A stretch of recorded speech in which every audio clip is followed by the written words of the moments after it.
میں یہاں مجھے ایک چھوٹی سی بہت پیاری سی بات یاد آئی. ایک عورت کا انتقال ہو گیا جو بڑی نیک نہ تھی، بڑی پرہیزگار نہ تھی، بڑی متقی نہ تھی، بڑی تسبیح و تحلیل کرنے والی نہ تھی. اس کا انتقال ہوا. اس کے انتقال کے بعد لوگوں نے اسے دفن کر دیا. جب اس کو دفن کر دیا گیا، اتفاق سے حکومت وقت نے فیصلہ کیا کہ ریل کی پٹریاں یہاں بننی ہے، ریل کی پٹریاں یہاں سے گزرنی ہے. اب ظاہر سی بات ہے، چھوٹا سا دیہات تھا، ریل کی پٹریاں گزرنی تھی وہاں سے، کوئی مزاحمت کرنے والا نہ تھا.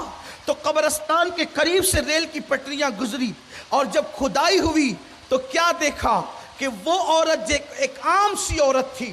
وہ میری بہنیں توجہ سے سنیں، وہ جو جمعہ کرنے اور منگل کرنے جاتی ہیں، شادی بیاہ کے موقع پہ میکے جاتی ہیں، یا کسی موقع پر میکے جاتی ہیں، یا خود کے گھر میں جو شوہر کی برائیاں کرنے بیٹھ جاتی ہے، شوہر کے عیب بیان کرنے بیٹھ جاتی ہے، ان بہنوں سے کہتا ہوں توجہ سے سنیں، کسی کا شوہر معصوم نہیں ہے، کسی کا شوہر بے عیب نہیں ہے. آج کے دور میں ہر شوہر میں عیب ہے، کسی میں کم ہے، کسی میں زیادہ ہے. لیکن سنو، جب ریل کی پٹریاں وہاں سے گزرنا ہوئی اس قبرستان سے اور ریل کی پٹریوں کے درمیان کھدائی ہوئی، تو وہ جو ایک عام سی عورت تھی، جو نہ عالمہ تھی، نہ فاضلہ تھی، نہ متقیہ تھی، نہ بہت زیادہ عابدہ و زاہدہ تھی، جب برسوں بعد اس کی قبر کی کھدائی ہوئی تو اس کا جسم جو ہے صحیح سلامت نکلا.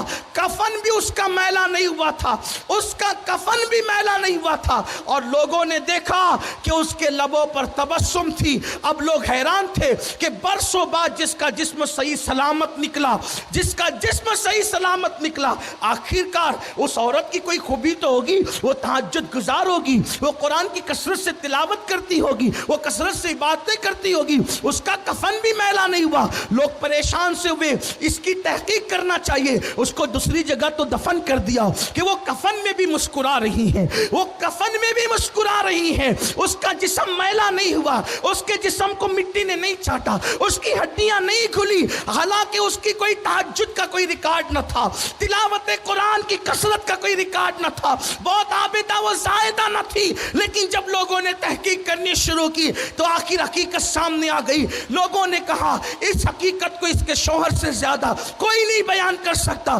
پوچھو اس کے شوہر سے اس کی کیا خاص بات تھی. اس کے شوہر نے روتے ہوئے آنسوؤں سے کہا اس کے اندر کوئی تقوی پرہیزگاری میں نے نہیں دیکھی، لیکن اس کی سب سے بڑی نیکی یہ تھی کہ اس نے اپنے شوہر کا عیب کبھی کسی پہ ظاہر نہیں کیا. بس یہ شوہر کے عیب کو چھپانے کی برکت ہے کہ شاید اللہ نے اس بندی کو یہ مرتبہ عطا فرمایا.